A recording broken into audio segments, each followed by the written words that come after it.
నైరుతి రుతుపవనాలు మళ్లీ చురుగ్గా కదులుతున్నాయి.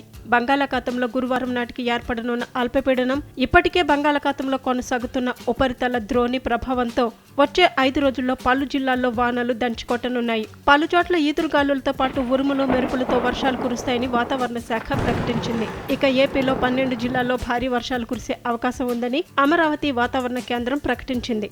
ఆదివారం అల్లూరి, ఏలూరు, కృష్ణా, ఎన్టీఆర్, గుంటూరు, బాపట్ల, సత్యసాయి, కడప, అన్నమయ్య, చిత్తూరు, తిరుపతి జిల్లాల్లో కొన్ని చోట్ల పిడుగులతో కూడిన మోస్తరు నుంచి భారీ వర్షాలు కురిసే అవకాశం ఉంది. మిగతా జిల్లాల్లో పలు చోట్ల తేలికపాటి నుంచి మోస్తరు వర్షాలు కురిసే అవకాశం ఉందని ప్రఖర్ జైన్ వెల్లడించారు. తెలంగాణలో ఆది, సోమవారాల్లో భారీ వర్షాలు కురుస్తాయని వాతావరణ శాఖ అలర్ట్ జారీ చేసింది. 9 జిల్లాలకు భారీ వర్ష సూచన, మరికొన్ని చోట్ల ఒక మోస్తరు వర్షాలు పడే అవకాశం ఉందని పేర్కొంది. హైదరాబాద్ వాతావరణ కేంద్రం ప్రకారం దక్షిణ కర్ణాటక నుంచి దక్షిణ కోస్తా తీరం వరకు సగటు సముద్ర మట్టం నుండి 5.8 కిలోమీటర్ల మధ్యలో ఉపరితల ద్రోణి కొనసాగుతుంది. ఆదివారం తెలంగాణలోని జయశంకర్, భూపాలపల్లి, ములుగు, భద్రాద్రి కొత్తగూడెం, ఖమ్మం, నల్గొండ, సూర్యాపేట, మహబూబాబాద్, నాగర్ కర్నూల్, వనపర్తి జిల్లాల్లో అక్కడక్కడ ఉరుములు మెరుపులతో భారీ వర్షాలు కురిసే అవకాశం ఉంది. సోమవారం తెలంగాణలోని అన్ని జిల్లాల్లో మోస్తరు వర్షాలు కురిసే అవకాశం ఉందని వాతావరణ శాఖ అధికారులు తెలిపారు. అన్ని జిల్లాల్లో గంటకు 30 నుంచి 40 కిలోమీటర్ల వేగంతో ఈదురుగాలులు వీస్తాయన్నారు.